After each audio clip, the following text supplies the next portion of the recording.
வருத்தப்பட்டு பாரம் சுமக்கிறவர்களே, என்னிடத்தில் வாருங்கள், உங்களுக்கு இளைப்பாறுதல் தருவேன் என்று சொன்ன ஆண்டவராகிய இயேசு கிறிஸ்துவின் நாமத்திற்கு மகிமை உண்டாவதாக. மீண்டுமாக நோர்வேயின் தலைநகரமான ஒஸ்லோவில் இருந்து விடுதலை தொலைக்காட்சி வாயிலாக ஜீவாப்பம் என்ற நிகழ்ச்சியிலே உங்கள் ஒவ்வொருவரையும் சந்திப்பதில் நாங்கள் மிக்க மகிழ்ச்சி அடைகிறோம். எனக்கு அன்பான பிரியமான சகோதர சகோதரிகளே, இந்த ஜீவாப்பம் என்ற நிகழ்ச்சிக்குள்ளாக உங்கள் ஒவ்வொருவரையும் கூட நாங்கள் ஆண்டவராகிய இயேசு கிறிஸ்துவின் நாமத்தினால் அன்போடு வாழ்த்துகிறோம், வரவேற்றுக் கொள்கிறோம். பிரியமானவர்களே, இந்த ஜீவாப்பம் என்ற நிகழ்ச்சியிலே நாங்கள் தேவனுடைய சத்தியங்களை எடுத்து எப்படியாக அந்த தேவனுடைய சத்தியங்கள் எங்களுடைய வாழ்க்கைக்கு பிரயோஜனம் உள்ளவைகளாக மாறும், மற்றவர்களுக்கும் பிரயோஜனம் உள்ளவைகளாக நாங்கள் மாற்றுவதற்கு, அதை அந்த சத்தியங்களை குறித்து ஆலோசனைகளை சொல்வதற்கு கூட இந்த ஜீவாப்பம் என்ற நிகழ்ச்சியிலே பேசுகிற ஒவ்வொரு சத்தியங்களும் உங்கள் அநேகருக்கு ஆசீர்வாதமாய் இருக்கிறது, எங்களுக்கும் ஆசீர்வாதமாய் இருக்கிறது. ஆகவே இந்த நிகழ்ச்சியை குறித்த உங்களுடைய கருத்துக்கள் ஆலோசனைகளையும் எனக்கு அன்பானவர்களே எங்களுக்கு தெரிவியுங்கள். அத்தோடு இந்த நிகழ்ச்சி மூலமாக நீங்கள் ஆசீர்வதிக்கப்பட்டால் அந்த ஆசீர்வாதங்களை குறித்தும் எங்களோடு பகிர்ந்து கொள்ளும்படியாக அன்போடு நான் கேட்டுக்கொள்கிறேன். இந்த நிகழ்ச்சியிலே நாங்கள் இன்றைய நாளிலும் பேச போகிற விடயம் கூட உங்கள் ஒவ்வொருவருக்கும் பிரயோஜனமாக இருக்கும். ஆகவே வேதம் சொல்லுகிறபடி அங்கே தேவன் வேதத்திலே சொல்லுகிறார், என் ஜனங்கள் நான் அளிக்கும் நன்மையினால் திருப்தி ஆவார்கள் என்று சொன்ன அந்த வார்த்தையின்படி நிச்சயமாக இந்த நாளும் பேச போற இந்த சத்தியத்தில் இருந்து தேவன் உங்களுக்கு நன்மையானவைகளை போதிப்பார். ஆகவே நீங்கள் ஒவ்வொருவரும் ஆவலோடு ஆர்வத்தோடு இணைந்திருந்து பார்க்கும்படியாய் அன்போடு நான் கேட்டுக்கொள்கிறேன். இந்த நாளிலும் இந்த நிகழ்ச்சியை என்னோடு பகிர்ந்து கொள்ளும்படியாக அல்லது இந்த நிகழ்ச்சியிலே சத்தியங்களை கலந்துரையாடும்படியாக சகோதரன் கலையும் சகோதரி அனுரேகா சின்னத்தம்பி அவர்களும் இணைந்து கொள்ள இருக்கிறார்கள். இப்பொழுது உங்கள் சார்பாக இருவரை நான் வரவேற்றுக் கொள்கிறேன். Praise lord Kalai. Praise lord. ஆமா, கிறிஸ்துவுக்குள் பிரியமான சகோதர சகோதரிகளே, மீண்டுமாக இந்த ஜீவாப்பம் என்ற நிகழ்ச்சியிலே ஒரு புதிதான ஒரு தலைப்போடு உங்களை சந்திப்பதிலே மிகவும் சந்தோஷப்படுகிறோம். சென்ற கிழமையிலே கொடுத்தல் என்ற ஒரு தலைப்பின்களாக பேசியிருந்தோம். நிச்சயமாக உங்கள் அநேகருக்கு அந்த கொடுத்தல் என்ற தலைப்பின்களாக பேசின ஒவ்வொரு காரியங்களும் சத்தியங்கள் ஆலோசனைகள் ஒவ்வொன்றும் உங்களுடைய வாழ்க்கைகளுக்கு மிகவும் பிரயோஜனமாக உங்களை நீங்கள் ஆராய்ந்து பார்த்து மனம் திரும்புவதற்கு ஏதுவாக இருந்திருக்கும் என்ற கர்த்தருக்குள்ளாக நாங்கள் விசுவாசிக்கிறோம். இன்றைய நாளில் கூட நாங்கள் பொய் என்ற ஒரு தலைப்பின் கீழாக சில சத்தியங்களை வேதத்தில் இருந்து பேச இருக்கிறோம். நாங்கள் ஆதாரமாக ஒரு வசனத்தை படித்து ஒரு ஜெபத்தோடு இந்த நிகழ்ச்சிக்குள்ளே கடந்து செல்லலாம். ஆகவே முதலாவதாக நாங்கள் ஆதார வசனத்தை படிப்போம். அதற்கு பிற்பாடு ஜெபத்திலே நாங்கள் சென்று தொடர்ந்தும் இந்த பொய்யை குறித்து பேசுவோம். பிரியமானவர்களே, நீங்கள் கூட வேதத்தை கையில வைத்திருப்பீர்களா என்றால் நீதிமொழிகளின் புஸ்தகம் 12வது அதிகாரம் 22வது வசனத்தை படியுங்கள்.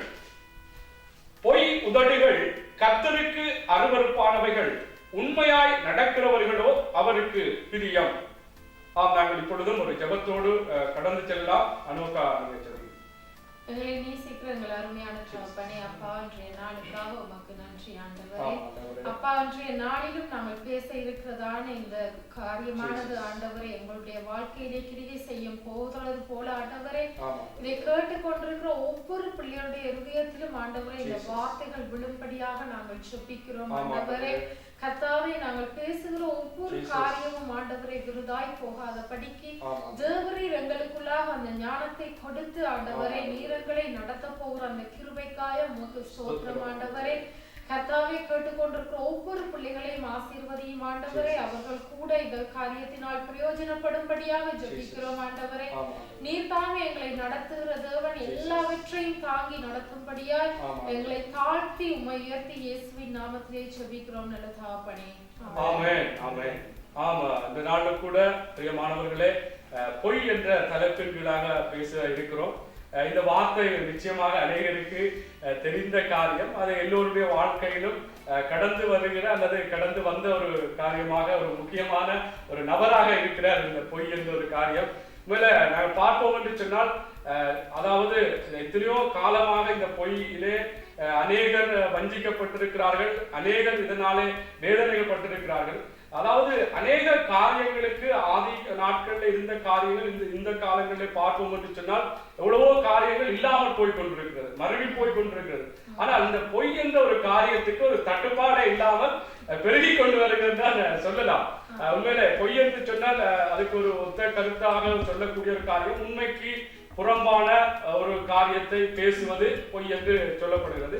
இது ஏன் பொய் சொல்லுகிறார்கள் அல்லது பொய்யை ஏன் மற்றவர்களுக்கு எதிராக செயற்படுத்துகிறார்கள் என்று சொன்னால், இப்ப எங்களை நல்லவர்களாக காட்டிக்கொள்ளவும், எங்களுக்கும் நாங்கள் நல்லவர்களாக காட்டி மற்றவர்களுக்கு எங்களை நல்லவர்களாக காட்டிக்கொள்ளவும், எங்களுக்கும் ஒரு ஒரு நல்ல ஒரு சமாதானத்தை உண்டு பண்ணத்தக்கதான ஒரு காரியம். அது ஒரு பொய் சமாதானம் தான்.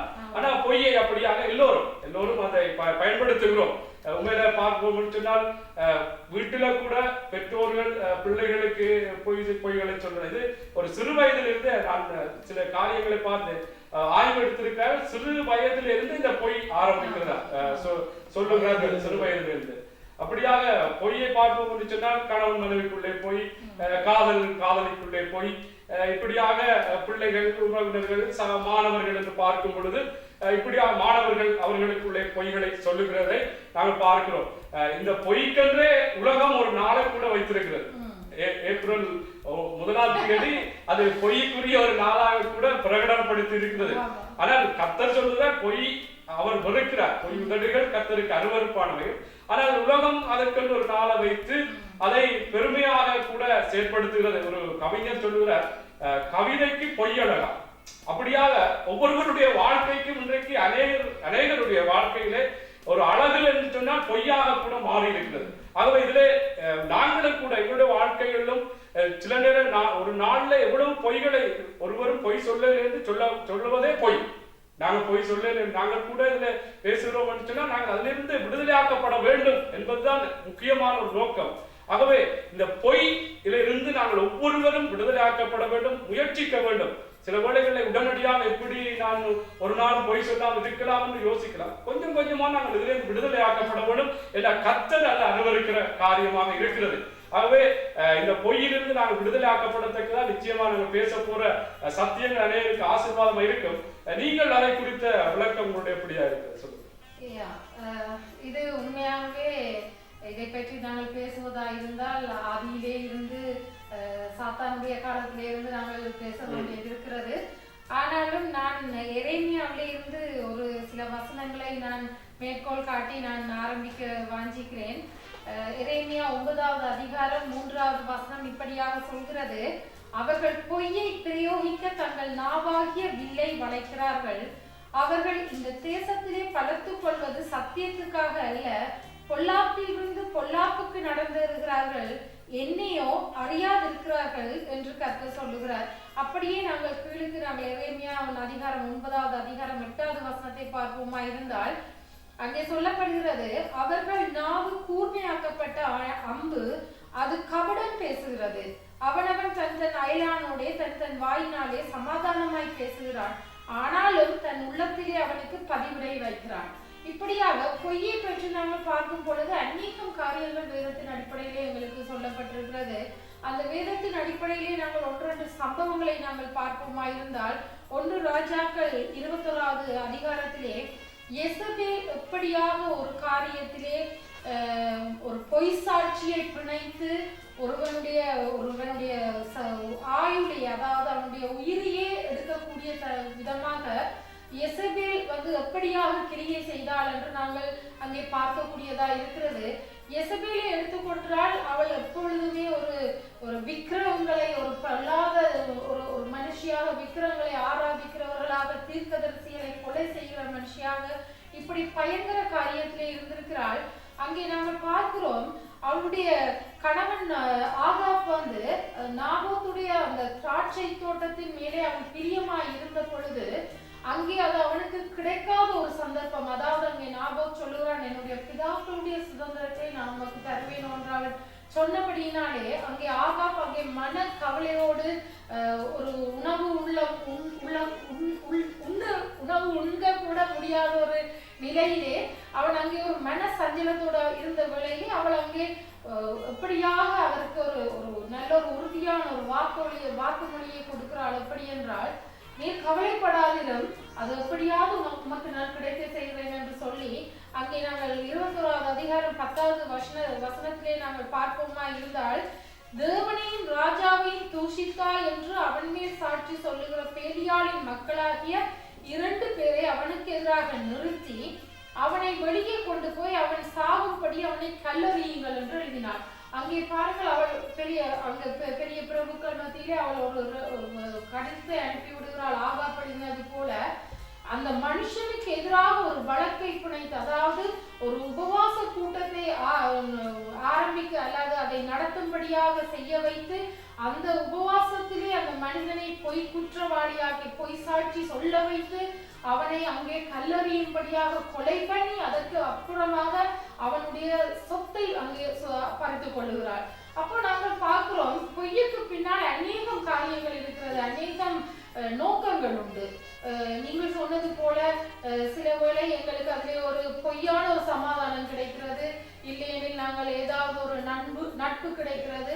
அப்படியாக நாங்கள் பார்த்தாலும் கூட இந்த இடத்திலே நாங்கள் பார்க்கிறோம், அந்த பொய்யுக்கு பின்னாலே ஒரு சொத்தை அபகரிக்கிறதான, இன்னொருத்தருடைய காரியத்தை இச்சித்து அதை அபகரிக்க கூடியதான ஒரு நோக்கம் அங்கே புதைந்திருக்கிறது.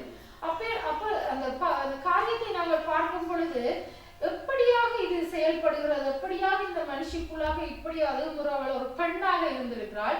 அப்படியான ஒரு பெண் எப்பொழுதுமே நாங்கள் பார்க்கும் பொழுது பெண்கள் அநேகமாக இப்படியான ஒரு பெரிய காரியத்தை திட்டம் பண்ணுவது என்பது அது எங்களுடைய புத்திக்கு அப்பாற்பட்டதா இருக்கிறது. ஆனால் இந்த இடத்துல சொல்லப்பட்ட இந்த இசபேலுடைய காரியத்தை பார்க்கும் பொழுது அவள் எப்படியாக திட்டம் போட்டு அவனுடைய உயிரை எடுத்து எப்படியாக அந்த சொத்தை அபகரித்து தன்னுடைய கணவனை சந்தோஷிப்பிக்க வைக்க வேண்டும் என்று சொல்லி அவள் எப்படியாக சிந்திக்க கூடியதாக இருக்கிறது என்று பார்த்தால் அங்கே பிசாசுதான் செயல்படுகிறான். அவன்தான் அவனுடைய இருதயத்திலே ஆவியானவருக்கு எதிரான ஒரு காரியத்தை அங்கே செய்யும்படியாய் அவளை ஏவி விடுகிறான், இல்லையா? இந்த ஜெசபேலை பார்க்கும் பொழுது அவள் தன்னுடைய புருஷனாகிய ஆகாபுக்காக இப்படியான ஒரு பொய்யான சாட்சிகளை உருவாக்கி அங்கே நாபோத்தை கொலை செய்கிற காரியத்தை அழகாக சொல்லியிருந்தீர்கள். இந்த பொய்யுக்கு பின்னாலே எவ்வளவு ஒரு பயங்கரமான காரியங்களும் இருக்கிறது. சில வேளைகளில் உதாரணத்துக்கு மற்றவர்களை சந்தோஷப்படுத்த வேண்டும் என்ற ஒரு காரியமும் பொய்யில் அடங்கி இருக்கிறது. உதாரணமா நான் அழகான ஒரு ஷர்ட்டு ஒரு உடை அணியாவிட்டாலும் நீங்க பார்க்கும்போது என்னை புண்படுத்தக்கூடாது, அழகான சட்டை ஷர்ட் போட்டிருக்கிறீர்கள் அப்படின்னு சொல்றாரு. ஆனா நீங்க சொன்னது போல இப்படியான ஒரு கொலைபாதகங்கள் அல்லது இன்னும் ஒரு வேதனை உண்டாக்கத்தக்கதான காரியங்கள் இருக்கிறது. இன்னும் அதிகமா பார்ப்போம் என்று சொன்னால் சிலர் தங்களுடைய அந்த சுய மரியாதையை இழக்கக்கூடாது என்பதற்காக கூட இந்த பொய்களை சொல்லி பல காரியங்களை செயல்படுத்துகிறார்கள். அங்கே அவளுக்கு அவளுடைய அதிகாரத்தையும் பிரயோகித்திருக்கிறாள், இல்லையா? அவள் ஒரு ராணியாக இருந்தபடியினாலே அவள் தன்னுடைய அதிகாரத்தையும் பிரயோகித்துத்தான் அங்கே அந்த சொத்தை தன்னுடைய கணவனுக்காக அதை அபகரித்து அவனை சந்தோஷப்படுத்துகிறாள். ஆனால் அதற்கு பின்பாக அந்த நாபோத்துடைய குடும்பம் எப்படியாக துக்கப்பட்டிருக்கும், எவ்வளவு வேதனைக்குள்ளாக அவர்கள் போயிருப்பார்கள் என்பதை குறித்து அவள் சிறிதும் யோசிக்காமல் ஒரு பயங்கரமான ஒரு சுயநலமான ஒரு சிந்தையோடு அவள் அங்கே செயல்பட்டிருக்கிறாள். அங்கே நாங்கள் யோவான்களை பார்த்த யோவான் அதிகாரம் 11:2 பார்ப்போமா இருந்தால், யூதாஸ் கரியர் கூட ஆண்டவரை காட்டி கொடுக்க போகும் பொழுது பிசாசானவன் அவன் இருதயத்தை தூண்டின பின்பு என்று அங்கே ஒரு வசனம் வருகிறது. அப்ப அந்த பிசாசானவன் எப்பொழுதுமே மனுஷனை தூண்டி கொண்டுதான் இருக்கிறான், இல்லையா? அவனுக்கு தெரியும் எங்கே எங்களுக்கு எந்த இடத்துல நாங்கள் பலவீனமா இருக்கிறோமோ அந்த பலவீனத்தை அவன் பிரயோஜனப்படுத்தி கொண்டு அவன் எங்களை தூண்டி விட்டு கொண்டுதான் இருக்கிறான். அதற்காக நாங்கள் முழுவதுமாய் நாங்கள் பிசாசைத்தான் குற்றம் சொல்லக்கூடாது. ஏனெனில் தேவன் எங்களை சுயாதீனமாய் படைத்திருக்கிறார். நல்லது கெட்டது எங்களுக்கு தெரியும்படியாக தேவன் எங்களுக்கு அருமையான காரியங்களை சொல்லி தந்திருக்கிறார். ஆகவே அந்த இப்படியான ஒரு சுயநலமான நோக்கத்தோடு பொய்களை பிணைத்து சில காரியங்களை செய்யும் பொழுது மற்றவர்களுடைய இருதயத்திலே அல்லது மற்றவர்களுடைய வாழ்க்கையிலே எவ்வளவு பெரிதான ஒரு வேதனை கடந்து வருகிறது என்பதை அநேகம் காரியங்களிலே பொய் சொல்லுபவர்கள் சிந்திக்க தவறி விடுகிறார்கள். நிச்சயமா அது உண்மையில ஒரு வேதனையான காரியம். அதனால்தான் ஆண்டவரே சொல்றாரு, பொய் உதடுகள் எனக்கு அருவருப்பான சொல்லி. ஆகவே உண்மையில ஏன்னு சொன்னால் அருவருப்புன்னு சொன்னா இப்படி ஒரு மற்றவர்களை வேதனைப்படுத்தி ஒரு நோவடிக்கத்தக்கதான கொலை பண்ணத்தக்கதான ஏதுவாக இருக்கிற இந்த பொய் எப்படியாக உண்மையில மற்றவர்களை கீழே தள்ளுகிறது என்பது முக்கியமான ஒரு காரியம். கலை சொல்லுது. உண்மை தெய்வமாம் இயேசு கிறிஸ்துவுக்கு மகிமை உண்டாவதாக. இந்த பொய்யை குறித்து பார்க்கும்போது இது ஒரு முக்கியமா தேவன் இதை குறித்து முக்கியப்படுத்துறார். இது எனக்கு விருப்பமே இல்லை, அது வந்து பொய் தொழிலை குறித்து நம்ம எடுத்த ஆதார வசனமே சொல்லுது, இது முக்கியப்படுத்துகிறார். அதனாலதான் அந்த 10 கட்டளைகளில் ஒரு கட்டளையாக இது இருக்குது, பொய் சாட்சி சொல்லாதிருப்பாயாக என்று. அந்த கட்டளைகளை பார்க்கும்போது முதலாம் கட்டளை தேவனை மகிமைப்படுத்துவதா இருக்குது. அந்த கடைசி கட்டளை பார்த்தீங்கன்னா இன்னொருத்தனை வெறுக்கவோ இல்லை அபகரிக்கவோ கூடாது. அப்போ முக்கியமான தேவனுக்குரியதும் மற்றவனை நேசிக்கத்தக்கதான ஒரு முக்கியமான கட்டளைகளில இந்த 10 கட்டளைகளில் ஒன்றாக இந்த பொய் சாட்சி சொல்லாதிருப்பாயாக என்று சொல்லி இருக்கிறது. அதே போல வேதத்தில் நீங்க பொய் பத்தி பேசணும்னா முதலாவது பொய் அப்படின்னு எடுத்தோம்னா ஆதியாகமத்துல முதல் 2 அதிகாரங்களுக்குள்ள கடந்து வருகிறது. எப்படியான பொய் சாட்சி சொன்னான், பொய் சொல்லி ஏவாளை வஞ்சித்தான் என்று. தேவன் அந்த இடத்துல பார்க்கும்போது மனிதனிடத்துல தேவனை குறித்து ஒரு பொய் சொன்னான் பிசாசு. அதே இன்னொரு இடத்துல பிசாசு இன்னொரு முறை நேரடியாக வருது. அதுல பார்க்கும்போது யோபுல தான் வர்றார், ஆதியாகம் விட்டு யோபுல தான் வர்றார். மற்ற இடங்களில பார்க்கும்போது அசுத்தாவி அப்படியான ஸ்பிரிட். ஆனா பிசாசே நேரடியாக வந்ததுன்னு பார்க்கும்போது முதலாவது ஆதியாகமத்துல, இரண்டாவது பார்க்கும்போது யோபு. அது எங்க இருந்தாருன்னா யோபோட காரியத்துல பார்க்கும்போது பிசாசு எங்க இருந்தாருன்னா வேதம் சொல்லுது பரலோகத்திலே வந்து நின்றான். தேவனை ஆராதிக்கிற வேலையில தூதர்களோடு கூட பிசாசு வந்து. நான் ஏன் இதை ஸ்பெஷாலிட்டியா சொல்றேன்னா பொய் யாருக்கிட்ட இருந்து வருதுன்னு என்று பார்க்க நல்லா தெரியும், பிசாசு கிட்ட தான் இருந்து வருது. இரண்டாம் தருணத்துல பார்க்கும்போது தேவனிடத்துல மனுஷனை குறித்து போய் பேசுறான். தேவன் சொல்றாரு யோபு உத்தமனும் சன்மார்க்கனும் அப்படின்னு சொல்றாரு. அப்படி கிடையாது, அவன் யோபு அப்படி கிடையாது, நீங்க ஒரு வாட்டி நீங்க அவனை சோதித்து பாருங்க, அப்ப அவன் கெட்டு போயிடுவான்னு சொல்லிட்டு யோபு குறித்து போய் சொல்றான். அப்போ ஒரு காரியத்தை ஒருவருடைய இருதயத்துல நீங்க சொன்னது போல மற்றொரு காரியத்தை உடைத்து போடுகிறதற்கு, ஒரு நல்லது ஒரு கட்டிடத்தையோ நல்லது ஒரு அபிப்பிராயத்தை உடைத்து போடுகிறதற்கு ஒரு எளிதான காரியம் இந்த பொய். இந்த பொய் குறித்து இப்ப நீங்க 2 பேரும் நல்ல ஒரு அன்புள்ளவர்களா இருக்கிறீங்க, நான் ஏதோ ஒரு பொய் காரியம் வந்து சொல்லும்போது அனுபவம் அப்படி சொல்லிட்டாங்க உங்களை பத்தி அப்படின்னா, நீங்க எவ்வளவுதான் ஸ்ட்ராங் ஆனாலும் ஒரு சிறிய விரிசல் உண்டாகும். அந்த விரிசல் போதும் அந்த பெரிய அன்பையோ பெரிய கட்டிடத்தை உடைக்கிறது ஒரு சின்ன விரிசல் போதும். ஆகையால் சத்ரு உபயோகிக்கிற பிசாசான உபயோகிக்கிற தந்திரங்களில மிகவும் ஆபத்தை உண்டாக்கக்கூடியது, ஆனால் மிகவும் எளிதான காரியம் இந்த பொய். இந்த பொய் வந்து சாதாரணமாக சொல்லுவோம். இந்த பொய் குறித்து நான் ஒரு யூத் கிளாஸ்ல இருக்கும்போது, எனக்கு அப்போ வயசு ஒரு 18-19 இருக்குன்னு நினைக்கிறேன். அப்போ பொய் குறித்து பாஸ்ட் எடுத்துட்டு இருந்தாரு. சரி யாரெல்லாம் எவ்வளவு பொய் சொல்லுவீங்க கை தூக்குங்க அப்படின்னு எல்லாரும் கை தூக்கிட்டு இருந்தாங்க. என்கிட்ட இருந்து வந்துச்சு. நான் சொன்னேன் ஒரு நாளைக்கு எவ்வளவு பொய் சொல்லுவேன் அப்படின்னு. 25 பொய் சொல்லுவேன். என் கிட்ட அதோட வரவே இல்லை, திரும்பி போயிட்டாரு. அப்புறம் நான் யூத் கிளாஸ் முடிஞ்சு போய்க்கிறேன், நான் அந்த மாதிரி பண்ணி 25 ஒரு நாளைக்கு ஒரு பொய் 2 பொய் சொல்லுவாங்க, 25 பொய் சொல்லுவேன். ஆனா என் மனசுல நினைச்சதுன்னா நான் காலேஜ்ல போயிட்டு இருக்கேன், டேய் உன்னை ஹெச்ஓடி கூப்பிட்டுருக்க மாட்டார், ஒரு என்டர்டைன்மெண்ட். அப்ப பொய் பார்க்கும்போது ஒரு பெரிய காரியத்தை எசபெல்ல பார்க்கும்போது ஒரு என்டர்டைன்மெண்ட். ஓ ஓகே, என் ஹஸ்பண்ட்க்கு அந்த காரியத்தை குறித்து ஒரு வெசனம் இருக்கு, ஒய் நாட் ஐ ட்ரை, நான் ஏன் ட்ரை பண்ணக்கூடாது, இது ஒரு குறுக்கு வழி. அப்போ பொய்க்கு அந்த நான் ஒரு காரியத்தை படிக்கும்போது பொய்க்கு வந்து நிறைய குழந்தைகள் இருக்குதான். அந்த குழந்தைகள்ல ஒண்ணுதான் ஸ்லாண்டர், கோல் சொல்லுதல், அப்புறம் புறங்கூறுதல், இப்படியாக நிறைய குட்டி போட்டு வச்சிருக்கான் பொய். அப்ப அப்படி சொல்லும் போது எசபெல் எடுத்த காரியத்தை பார்க்கும்போது ஒரு என்டர்டைன்மெண்ட், ஒரு உங்க இதுல சொல்லுவோம் ஒரு மொஸ்பாத்தி. ஏன் நான் ஏன் என் புருஷனுக்கு இதை எடுத்து தரக்கூடாது, ஒரு ஈஸியான வே. பொய்யை போட்டா பொய்யை வச்சு மனுஷனை கொன்னா அப்ப எல்லா கட்டளைகளும் அதுல உடைந்து போகுது. அப்ப பொய் என்ன பொறுத்தவரை ஒரு சின்ன என்டர்டைன்மெண்டா இருக்கும். அநேகருக்கு வந்து இந்த பொய் பேசுறது ஒரு ஹாபியா கூட இருக்கும். இன்னைக்கு நம்ம சொல்றோம் கட்டளைன்னு சொல்லிட்டு அநேகர் குற்றப்படுத்தல. பொய் பேசாம நாம இருக்கிறோமா? கண்டிப்பா ஒரு சின்ன பொய்னாச்சும் சொல்லுவோம், ஒரு சின்ன பொய்னாச்சும் சொல்லுவோம். எனக்குள்ள ஒரு சில ஒரு சுயநீதிகள்லாம் இருக்கு. நான் சொல்றது ஒரு சின்ன பொய். இப்போ நான் உங்ககிட்ட நான் சொன்னது போல இயல்பான ஒரு காரியமே சொல்றேன். ஒரு சில நாள் நீங்க கூப்பிட்ட நேரத்துக்கு நான் வரமாட்டேன், நான் சொல்லுவேன் நான் இல்ல நான் இங்க இருக்கிறேன் அப்படின்னு சொல்லுவேன். ஆனா நான் விளையாடிட்டு இருக்கேன். நான் சின்ன செல்வமன்னாவும் நான் நோக்கடிக்கல, எனக்கும் எந்த காரியத்திலும் எனக்கு ஒரு காரியம் ஒரு பாதிப்பு வரல. நான் ஏன் சின்ன போய் சொல்லக்கூடாது? நமக்கு நல்லவனா இருந்து சொன்னது போல. அப்போ அதை கூட ஆண்டவர் வெறுக்கிறார். ஏன்னா மனுஷன் சின்ன பொய் தான் சொன்னது போல. பொய்க்கு வயது வித்தியாசம் கிடையாது, சின்ன வயசுலே கிடைக்கும். என்னோட குழந்தை கூட 1.5 வயது தான். எங்க அம்மா அப்படின்னா சும்மா விளையாட்டுக்கு சொல்றது, அதான் என்டர்டைன்மெண்ட். அம்மா இல்ல ஆனா உள்ள இருப்பாங்க, ஒரு என்டர்டைன்மெண்ட். அது ஒரு ஜாலியா கொண்டு வரும், ஆனா பெரிய பாதிப்புகளை கொண்டு வரும். அன்றைக்கு இசபெல்லை குறித்து பார்க்கிறோம். அன்றைக்கு ஒரு சின்ன பொய் சொன்னதுனால தான் இன்றைக்கு முன்ன ஒரு முறை கூட இதே நிகழ்ச்சியில சொல்லியிருக்கேன். அன்னைக்கு ஆதாம் ஏவாள் அந்த பழம் சாப்பிடலன்னா டெய்லி திங்கக்கிழமை நான் வேலைக்கு போயிருக்கேன் தேவையில்லை. அதே மாதிரி ஒரு பொய்னாலதான் இன்னைக்கு பெரிய சின்ன விரிசல் தான் பெரிய பாதிப்பை உண்டாக்குனது. அதனாலதான் ஆண்டவர் அந்த சின்ன பொய்க்கு செவிசாய்ச்சிட்டானே.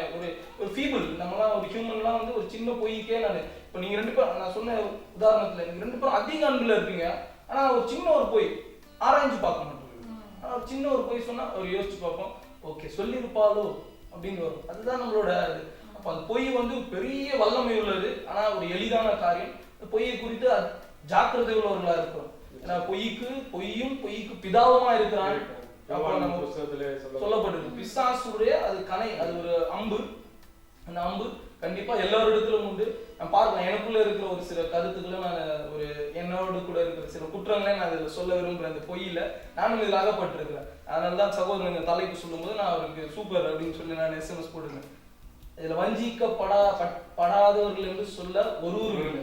கண்டிப்பா சொல்லவே முடியாது. இல்லைன்னு சொல்லி தப்பித்துக் கொள்வதற்காக ஒரு பொய் இல்ல செல்வம் நான் சொல்ல அவன் முடிஞ்சு போச்சு, நான் காப்பாத்திட்டேன். ஆனா அது பொய்.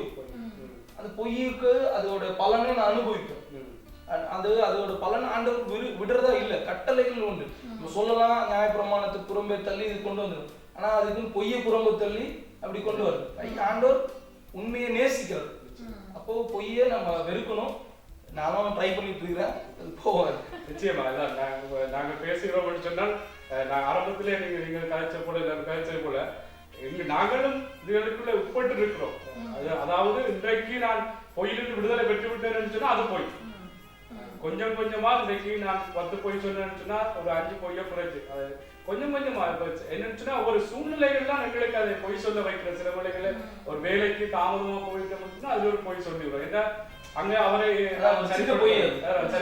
அதே மாதிரி பார்த்து கொண்டு இருக்கிறவங்களுக்கு ஒரு சின்ன ஒரு அட்வைஸ், என்னடா இவங்களே பொய் பேசுறவங்களே பொய்யை பத்தி பேசுறாங்க அப்படி இல்ல, கர்த்தருக்குள்ள நம்ம மனம் திரும்ப நாங்களும் ட்ரை பண்றோம், நீங்களும் ட்ரை பண்ணுங்க. அதோட எஃபெக்ட்ஸ் என்னென்ன, அது யாரை என்ன பண்ணும் அப்படிப்பட்ட காரியத்தை குறித்து. ஏன்னா மீண்டுமா சொல்றேன், பெரேயா பட்டணத்தார் ஆராய்ந்து படித்து தெரிந்தவர்களானார்கள். அப்போ வேதத்துல பொய்யை குறித்து பொய்யை ஆண்டவர் எப்படி வருகிறார், அதை எப்படி தள்ள நம்மளுக்கு ஆலோசனை சொல்றாரு என்று பார்க்கும்போது கண்டிப்பா நம்ம உலகத்துல கூட சொல்லுவார்கள் ஒரு நன்மைக்காக பொய் சொல்றது தவறு இல்லைன்னு சொல்லுவாங்க. இல்லாட்டி ஒரு கல்யாணம் 1000 பொய் சொல்லியாவது கல்யாணம் செய்து வைக்கலாம் என்று சொல்லுவாங்க.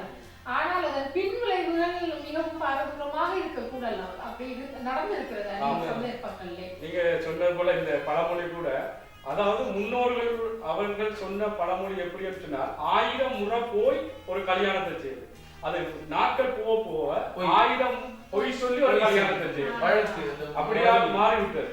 உண்மையில பாருங்க, அதே ஒரு பொய்யாக மாறி இன்றைக்கு அப்படியாக மாறி இன்றைக்கு அப்படியா பொய் சொன்னா நாங்கள் இதுல இருந்து விடுதலை ஆக்கப்பட ஒரு யோவான்ல சொல்லப்படுகிற அந்த 8வது அதிகாரம் 44வது வசனம், நீங்கள் உங்கள் பிதாவாகிய பிசாசானவனால் உண்டானவர்கள் உங்கள் பிதாவுடைய இச்சைகளின்படி செய்ய மனதாய் இருக்கிறீர்கள். அவன் ஆதி முதற் கொண்டு மனுஷ கொலைபாதகனாய் இருக்கிறான். சத்தியம் அவனிடத்தில் இல்லாதபடியால் அவன் சத்தியத்திலே நிலைநிற்கவில்லை. அவன் பொய்யனும் பொய்க்கு பிதாவுமாய் இருக்கிறபடினால் அவன் பொய் பேசும்போது சொந்தத்தில் எடுத்து பேசுகிறான். இப்ப சத்தியத்தில் எடுத்து பேசணும்னா அது உண்மை, சத்தியம். இப்ப நாங்க எங்களுடைய சொந்தத்திலே பேசுவோம் என்று சொன்னால் அதனால்தான் நாங்க சாக்கு போக்காக ஒட்டுகிறது. உண்மையில நீங்க சொன்னது போல, அதாவது ஆதாம் முவாளை சாத்தான் வஞ்சித்தது கூட ஒரு பொய்யை சொல்லித்தான் வஞ்சித்தான். அதே போல நீங்க பேசும்பொழுது எனக்கு ஆபிரகாம் கூட சாராளை தன்னுடைய மனைவி என்று சொல்வதற்கு பதிலாக அதை குறித்து பேச போறாங்க. நல்ல போய் கெட்ட போய் அடுத்து பேசும். அப்படியா அதனால எவ்வளவு பாதிப்புகள் வந்தது என்று நாங்க பார்க்கலாம். உண்மையில இதுவரைக்கும் கூட சில மேலோட்டமான காரியங்களை பார்த்தோம். ஏன் நாங்கள் பொய் சொல்லுகிறோம் என்பதை ஆரம்பத்திலே பார்த்தது போல நாங்கள் வேதத்துல கூட சில சம்பவங்களை பார்த்திருக்கிறோம். பிரியமானவர்களே, நீங்களும் கூட இதற்குள்ள நாங்கள் ஏற்கனவே சொல்லிக் கொண்டிருப்போம். நாங்கள் இந்த இடத்திலே மனம் திரும்ப வேண்டும், மறுரூபமாகப்பட வேண்டும் என்பதுதான் எங்களுடைய நோக்கம். உங்களுக்கும் அப்படியாக மாற வேண்டும், இந்த பொய்யில் இருந்து விடுதலை ஆக்கப்பட வேண்டும் என்பதுதான் முக்கியமான காரியமாக இருக்கிறது. ஆகவே இப்பொழுது ஒரு சிறிய இடைவெளிக்கு போய் வந்த பிற்பாடு மீண்டுமாக பொய் என்ற தலைப்போடு சந்திப்போம். நீங்களும் சிறிய ஒரு தேநீர் அருந்தி வாருங்கள், தொடர்ந்து இணைந்திருங்கள்.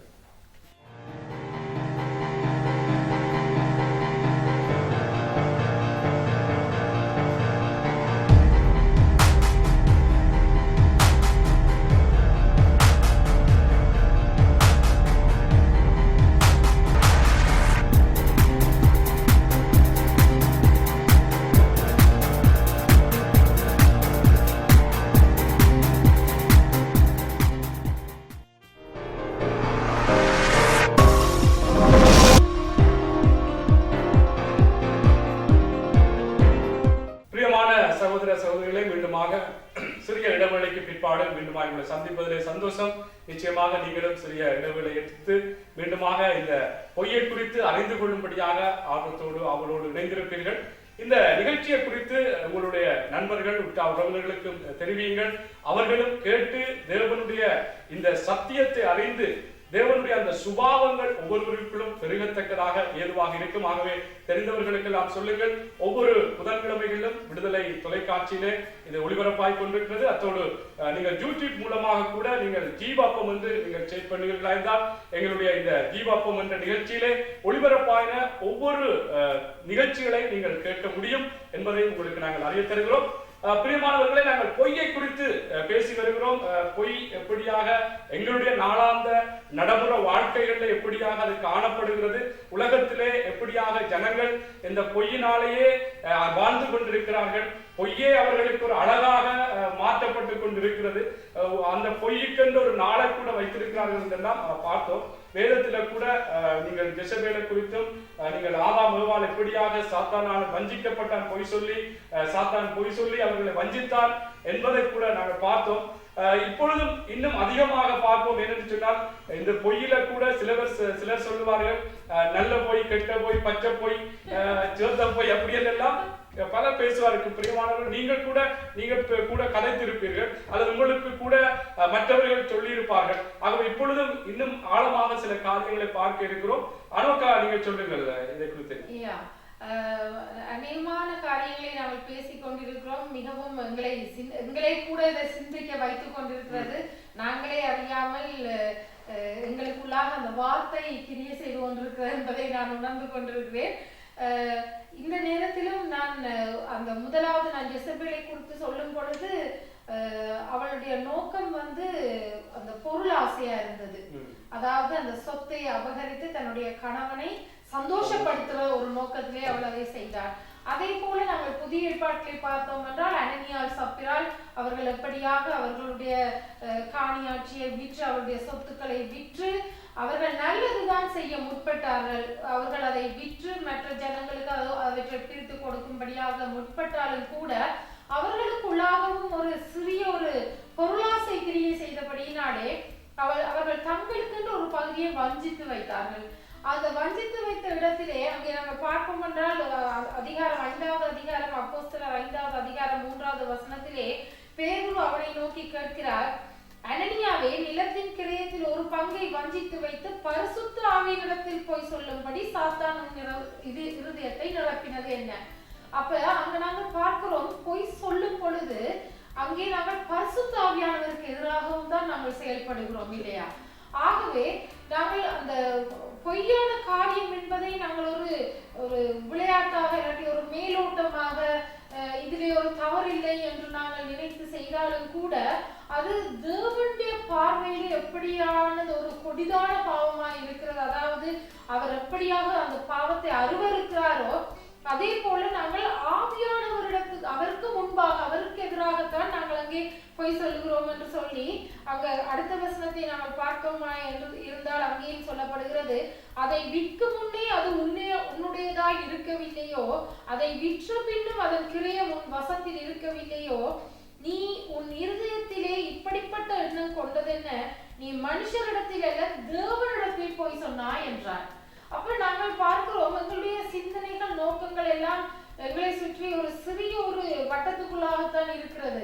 நாங்கள் அந்த வட்டத்தை தாண்டி போய் தேவனுக்கு எது பிரியம் என்று நாங்கள் சிந்திக்கிறதை விட்டு நாங்கள் அங்கே ஒரு சுயநல நோக்கோடு அல்லாட்டி எங்களுக்குள்ளாக இருக்கிற ஒரு பலவீனத்திலே நாங்கள் விழுந்து போவோமா இருந்தால் அது நிச்சயமாக பிசாசுதான் எங்களை கொண்டு போய் விழுத்துகிறான் அந்த பலவீனத்திலே.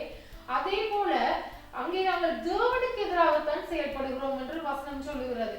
ஆகவே நாங்கள் எதை செய்தாலும் இப்ப நீங்கள் சொன்னது மாதிரி நன்மையான காரியத்துக்கு நாங்கள் போய் சொன்னாலும் கூட அதையும் தேவன் வெறுக்கிறார்கள். அது எல்லாமே பொய் தான். அது நன்மையோ தீமையோ இல்ல பச்சை பொய்யோ சொத்த பொய்யோ சின்ன பொய்யோ பெரிய பொய்யோ எதுவா இருந்தாலும் அது தேவனுக்கு பிரியமில்லாத ஒரு காரியம் தான். நிச்சயமா நிச்சயமா. அதனால்தான் வேதம் கூட சொல்லுகிறது, உள்ளதை உள்ளதென்றும் இல்லாத என்றும் சொல்லுகிறது. அதுக்கு மேல சொல்லுவோம்னா அது தீமை பொய் தான். ஆகவே நீங்க சொன்னது போல அனனியா சப்ரால் கூட அவர்களுடைய பணம் தான், அவர்களுடைய சொத்துக்கள் தான். ஆனால் அவர்கள் பரிசுத்தாவியான இவ்வளவுக்குத்தான் பேதுரு அங்கே கேட்ட பொழுது விட்டீர்களா என்ற பொழுது அவர்கள் இவ்வளவு அவர் வஞ்சித்து வைத்து இவ்வளவுக்குத்தான் விட்டோம் என்று சொல்லி போய் சொன்னார்கள். அங்கே பேதுருவுக்குள்ளே பரிசுத்தாவியானவர் இருந்து அங்கே அவர் மூலமாக அந்த கேள்வி வந்த பொழுது அங்கே உடனடியாக சொல்லப்பட்ட பொழுது அவர் மரித்தார்கள் என்று கூட வேதத்திலே பார்க்கிறோம்.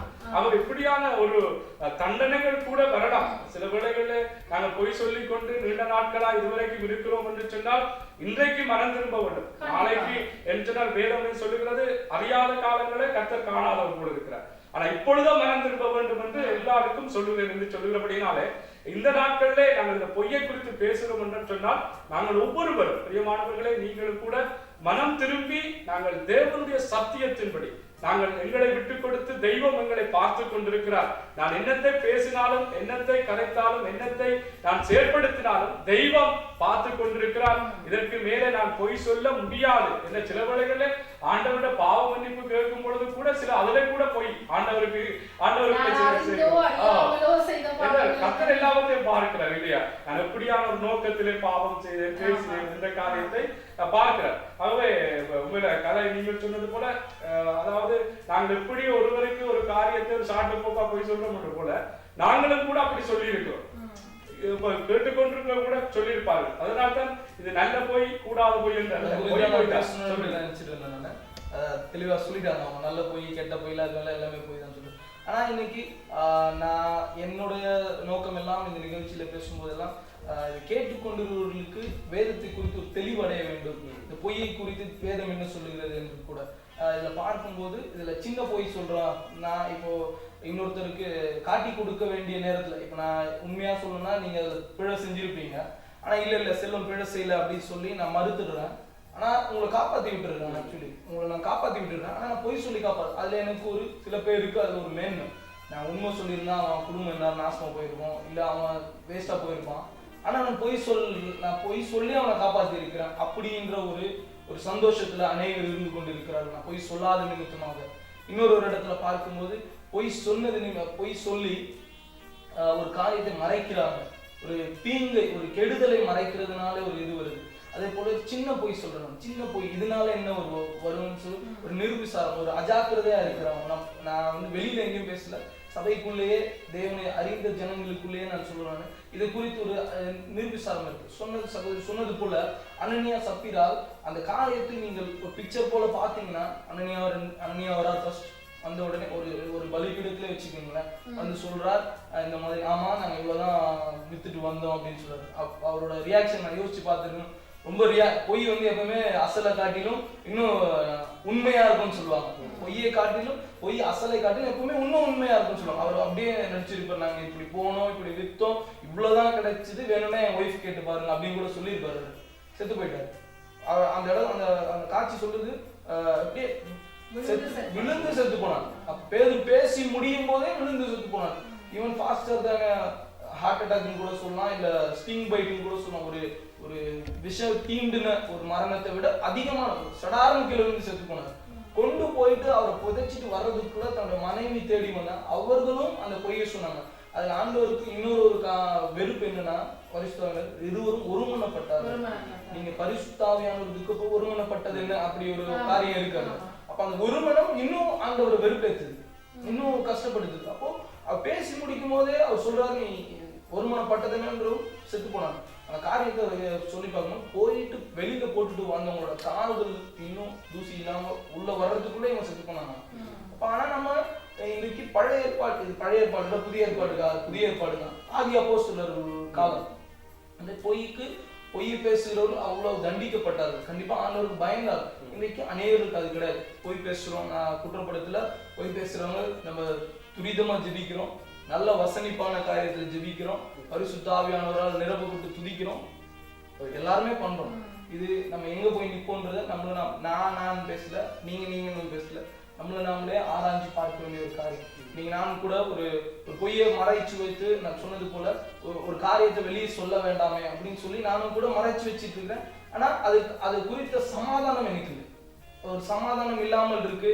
அந்த பொய்யை சொல்ல போகும்போது நாம அந்த காரியத்துல சமாதானம் உண்டா பண்றோம்னு சொல்றோம், ஆனா அந்த சமாதானம் இல்லாமல் இருக்கு. எனக்குள்ள அந்த சமாதானம் இல்லை. அப்ப பொய்யை சொல்லும் போது பொய்யை சொல்லல, உண்மையை மறைக்கணும். ரெண்டுமே ஒண்ணுதான். நான் பொய் வாய் திறந்து பொய் சொல்லல, ஆனா நடப்பவைகளை மறைப்பதும் பொய் தான். அன்றைக்கு அதே இன்னொரு காரியத்தோடு கூட ஒப்பிட்டு பார்க்கும்போது தேவன் வரப்போகிறார், அரசால வரப்போகிறார், இது உண்மை. இது நம்ம அநேகருக்கு சொல்லாம இருந்தா அதுவும் பொய் தான். இப்போ உண்மையை நம்ம மறைச்சாலும் பொய் தான். அப்போ இந்த பொய்யை குறித்து நாம் இன்னும் கொஞ்சம் அஜாக்கிரதையா இல்லாமல் ஜாக்கிரதை உள்ளவர்களா இருந்தால் கண்டிப்பா நம்மளை நாமளே சீர்படுத்திக் கொள்ள முடியும். ரொம்ப கஷ்டமான வாழ்க்கை, அதான் சொல்லப்படுது பரலோக வாசல் அது இடுக்கமும் நெருக்கமுமானது. அப்போ உண்மையை சொன்னா அடி வாங்குவோம். கண்டிப்பா உண்மையை சொன்னா அநேகர் நம்மளை ஏற்றுக்கொள்ள மாட்டாங்க. உண்மையை சொன்னா அநேகர் நம்மளோடு கூட இணைய மாட்டாங்க. ஒரு நல்ல நட்பு உண்டாகாது. நாம் தேவன் சொல்லுகிறது போல நீங்கள் மனுஷனை பிரியப்படுத்துகிறவர்களா இராமல், ஆனா நம்ம எல்லாரும் மனுஷர்களை பிரியப்படுத்தும்படியாக தான் போய் சொல்லி போய்கிட்டு இருக்கோம். அது தேவனுக்கு பிரியமில்லாத ஒரு காரியம். அப்ப மனுஷனை பிரியப்படுத்தாமல் நெருக்கமான வாசல் கஷ்டம் தான். அதுக்கு நான் உண்மையை சொல்லி நான் போவேன்னு சொல்லி எனக்கு என்னோட மேக்ஸ் டீச்சர் சொன்னது ஞாபகம் வருது. 10 பேரை ஒரே நேரத்தில் அடிக்கிறவங்க இல்லை கொன்று போடுகிறவங்க வீரன் இல்லை. நான் ஒரு உண்மையை சொன்னா இந்த நேரத்துல என் தலை துண்டிக்கப்படும் அப்படின்னு சொன்னா அவன் தான் வீரன். அப்போ உண்மையை சொல்றோம்னா வீரன் சொல்லுவார். நானும் நிறைய நேரத்துல ட்ரை பண்ணியிருக்கிறேன், அது இல்லாம போயிடும். 10 பேர் அடிச்சிருக்கேன், ஆனா உண்மை சொன்னா வந்தது இல்லை. அப்போ குழையாதான் இருக்கும். உண்மையான வீரன் தேவன் எதிர்பார்க்கிற ஒரு வீரனா இருக்கணும் என்றால் எந்த நிலைமையிலும் உண்மை சொல்றவனா இருக்கிறது நல்லது. அதை நானும் அபியாசப்படுத்த நான் நினைக்கிறேன். சில வேளைகளிலே நாங்கள் ஒருவரை காப்பாற்றுவதற்காக சொல்லுகிற போய் அந்த ஆளை இன்னும் அதிகமாக ஒரு பாவத்துக்களை ஒரு துணிகரமான காரியத்தை இன்னும் செய்ய தூண்டலாம், எங்களுக்கு தெரியாது. ஆனால் கர்த்தரை நாங்கள் எங்களுக்கு மேன்மையாக நாங்கள் நினைத்து ஒரு உண்மையான ஒரு நோக்கத்தோடு, அதாவது அந்த ஆளை திருத்த வேண்டும் என்றோ அல்லாட்டி ஏதாவது ஒரு காரியத்தை கர்த்தர் சரி செய்வார் என்ற ஒரு விசுவாசத்தோடு நாங்கள் அதை பேசுவோமா இருந்தால் நிச்சயமாக ஆண்டவர் அதற்காக ஒரு காரியம் செய்வார் என்று நான் விசுவசிக்கிறேன். ஏனென்றால் கர்த்தர் காக்காவுடைய காக்குகிறான் பாடு விருதாண்டு வேதம் சொல்லுகிறது.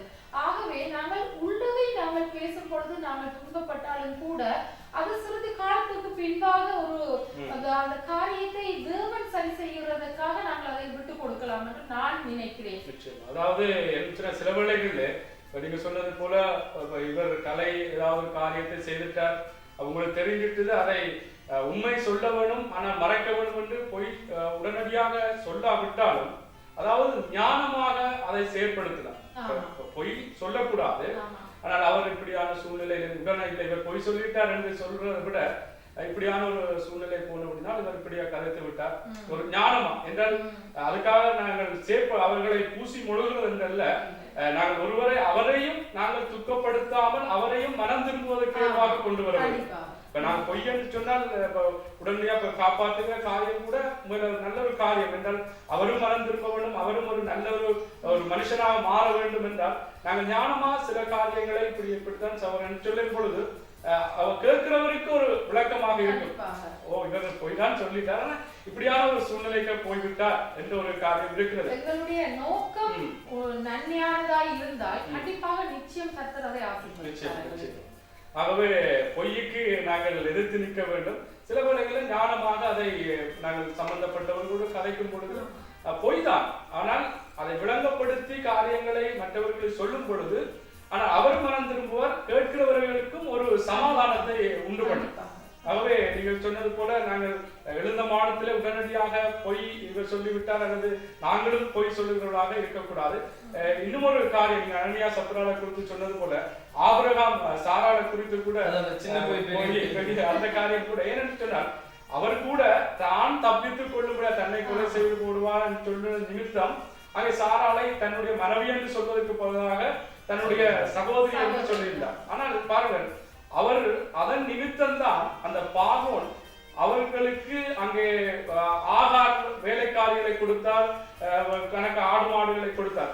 அதன் நிமித்தம் தான் ஆபிரகாமுக்கு ஆகார் மூலமாக ஒரு வேற சந்ததி கூட பிறந்தது. பாருங்கள் எப்படி இந்த பொய் சொன்னதுனாலே ஆகார் வருகிறார் உள்ளே, அதனாலே வேறொரு சந்ததி ஆபிரகாமோடு பிறக்கிறது. உண்மையை சொல்லியிருந்தால் சில வேளைகளிலே உடனடியாக அவன் கூட மறந்து இருந்திருக்கலாம். அவன் இறுதியாக அதைத்தான் சொல்லிருக்கான். நேரத்தோடு அந்த மனுஷிகம் வெளிப்படுது. ஆபிரகாமோட காரியத்தில் கூட தேவன் நடத்தி வருகிறார். மணலத்தினை போல நட்சத்திரத்தை போல உங்க பெருகுன்னு சொன்னவர். ஆனா அந்த இடத்துல ஒரு தேவனை நம்பாமல் தன்னை நம்பினார். அதனால ஒரு நீங்க சொன்ன ஒரு நல்ல ஒரு விளக்கம், ஒரு பெரிய சந்ததி உண்டாங்க. அதே போல யாக்கோபை பார்க்கும்போது வஞ்சனை, பொய். பொய், நான் மூத்தவன் என்று சொல்லி பொய் சொன்னார். அது பெரிய ஒரு இந்த காலத்துல பார்க்கும்போது இட்ஸ் ஃப்ராட், சீட்டிங், எல்லாமே ஆள் மாறாட்டம், பல வழக்குகள் போடலாம் அதுல. அப்ப பார்க்கும்போது ஆள் மாறாட்டம். அதுக்கு அடுத்து அது அங்க இருந்து தொடங்கினது எல்லாமே பயமும் ஒரு திகிலான நாட்கள் தான். ஒவ்வொரு நாள் ஆண்டவரோடு கூட போராடும் போது கூட ஒரு திகிலோடு கூட தான் போராடுறாரு யாக்கோபு. அப்போ நம்ம போய் நம்ம ஆரம்பிச்சிட்டோம்னா அதோட விளைவு we have to face it.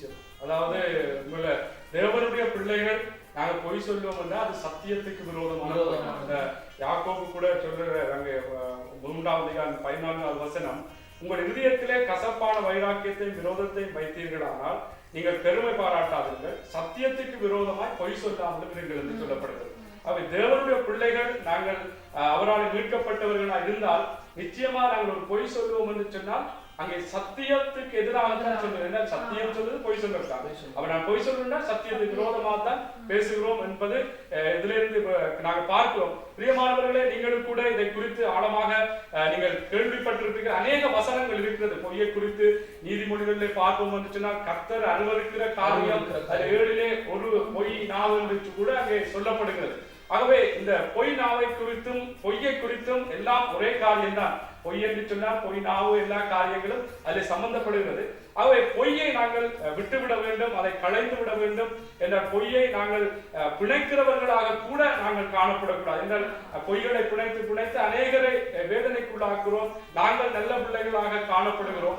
ஆகவே ஒவ்வொருவரும் சில வேளைகளில் புதிதாக கூட இயேசு கிறிஸ்து அறியாதவர்களாக கூட இருந்து நீங்கள் இதை பார்த்து கொண்டிருப்பீர்களா என்றால் பொய் சொல்லாமல் உண்மையை உண்மை என்று சொல்வீர்களா இருந்தால் சில வேளைகளிலே அந்த சந்தர்ப்பங்களிலே அவர்கள் மற்றவர்களை எப்படி காட்டிக் கொடுப்பது அல்லது மற்றவர்களை எப்படி துக்கப்படுத்துவது என்று கூட நாங்கள் சிந்திக்கலாம். ஆனால் உண்மையை சொல்லும் பொழுது கொஞ்ச நாளைக்கு அவர் பிரிந்து போகலாம், சில வேளை கோபமா இருக்கலாம். ஆனால் ஒரு நேரத்தில் அவர் யோசித்து உணர்ந்து நிச்சயமாக எங்களோடு சமாதானமா இருப்பார்.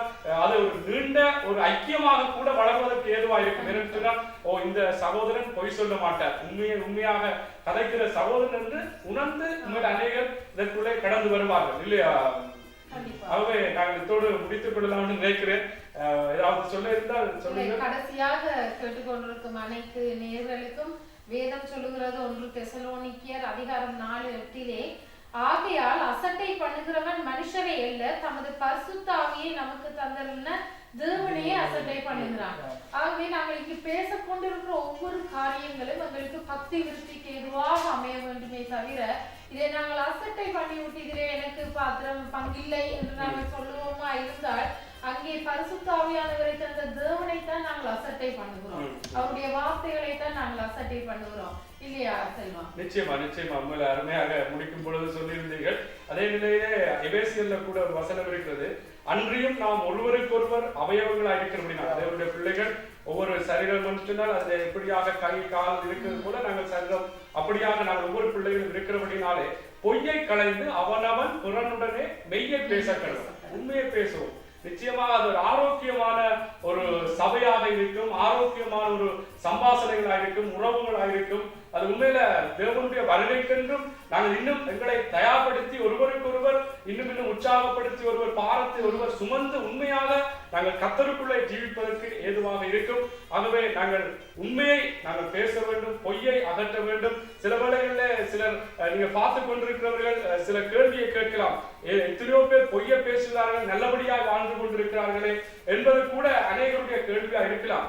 ஆனா வேதம் சொல்லுகிறது, அதாவது அவனவனுடைய துர்க்கிரியைக்கு தக்க பலன் சீக்கிரமாக நடக்காதபடினாலே அவங்க துணிகரம் கொள்ளுகிறார்கள். அப்ப இன்னும் பொய்யை சொல்லி காரியங்களை சொத்துக்களை எடுப்பதோ ஏதாவது ஒரு காரியங்களை செயற்படுத்தி கொண்டிருக்கிறார்கள். ஆகவே பொய் பேசுகிறோம் நல்லா இருக்கிறார்கள், அதனால நாங்களும் பொய் பேசுவோம் என்று சொல்லி கண்பானவர்களே நீங்களும் பொய் பேசக்கூடாது. கர்த்தர் அதற்கென்று ஒரு தண்டனைகளை கூட கட்டளையிடுவார் என்று கூட அங்கே எரேமியா புத்தகத்துல கூட அங்கே சொல்லப்படுகிறது.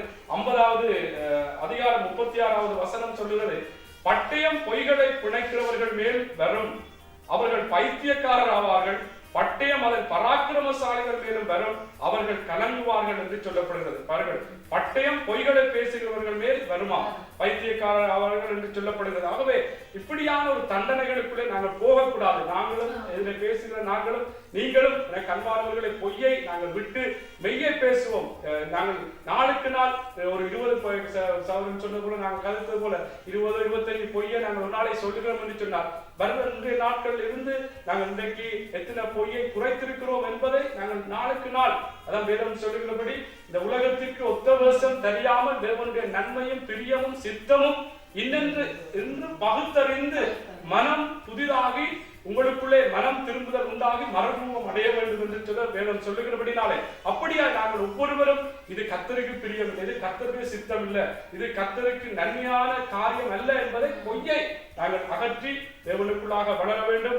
ஆகவே நாங்கள் இத்தோடு முடித்துக் கொள்ளலாம். நிச்சயமாக இந்த நாளில் இருந்து அநேகர் இந்த பொய்யிலிருந்து விடுதலை ஆவீர்கள் என்று கர்த்தருக்குள்ளாக நாங்கள் விசுவாசிக்கிறோம். எங்களையும் உள்ளடக்கித்தான் இதை பேசுகிறோம். சபைகளில் இருக்கிற நாங்கள் ஒவ்வொருவரும் இதில் கவனமாக இருக்கணும். கர்த்தர் பொய்யை வெறுக்கிறபடினாலே கர்த்தருடைய வருகை அது சீக்கிரமாக இருக்கிறது. எனக்கு அன்பானவர்களே, அந்த வருகையிலே நாங்கள் ஒவ்வொருவரும் எடுத்துக்கொள்ளப்பட வேண்டுமா என்றால் இதிலிருந்து நாங்கள் விடுதலை ஆக்கப்பட வேண்டும். தேவனிடத்தில் ஒரு மன்னிப்பை கேட்க வேண்டும். இது சாத்தான், இதுக்கு பொய்க்கு பிதாவா இருக்கிறார் என்று சொல்லப்படுகிறார். அவன் தான் ஒவ்வொருவருக்குள்ளிருந்து கிரியை செய்கிறான், நடப்பிக்கிறான் என்பதை சொல்லிக்கொண்டு நாங்கள் இத்தோடு இந்த பொய் என்ற தலைப்பில் இருந்து தலைப்பை முடித்துக் கொண்டு மீண்டும் ஒரு புதிதான ஒரு தலைப்போடு ஜீவப்பம் என்ற நிகழ்ச்சியிலே உங்களை சந்திப்போம். நேர்களை நான் ஏற்கனவே சொன்னது போல இந்த நிகழ்ச்சியை குறித்த உங்களுடைய கருத்துக்கள், ஆலோசனைகளை எங்களுக்கு தெரியப்படுத்துங்கள். இந்த நிகழ்ச்சிகள் மூலம் நீங்கள் ஆசீர்வதிக்கப்பட்டால் உங்களுடைய ஆசீர்வாதங்களை குறித்தும் எங்களுக்கு பகிர்ந்து கொள்ளும்படியாக அன்போடு கேட்டுக்கொள்கிறோம். இந்த தொலைக்காட்சியிலே திரையிலே தோன்றுகிற தொலைபேசி இலக்கத்தின் மூலமாகவோ அல்லது மின்னஞ்சல் முகவரி மூலமாகவோ எங்களோடு நீங்கள் தொடர்பு கொள்ள முடியும் என்பதை உங்களுக்கு நான் அறிய தந்து கொண்டு இத்தோடு இந்த நிகழ்ச்சியை நாங்கள் முடித்துக் கொள்கிறோம். எங்களோடு இந்த நாளிலும் கூட தொழில்நுட்பத்திலே உதவிய சகோதரன் ஜோனோடும் சகோதரன் பிரின்ஸோடும் சகோதரன் பாலாஜியோடும் உங்கள் சகோதரன் செல்வமாகி என்னோடும் கர்த்தர் தாமே ஒவ்வொருவரை ஆசீர்வதிப்பாராக. மீண்டுமாய் கர்த்தருடைய சித்தத்தின்படி அடுத்த வாரம் சந்திப்போம். கர்த்தருக்கு மகிமை உண்டாகும்.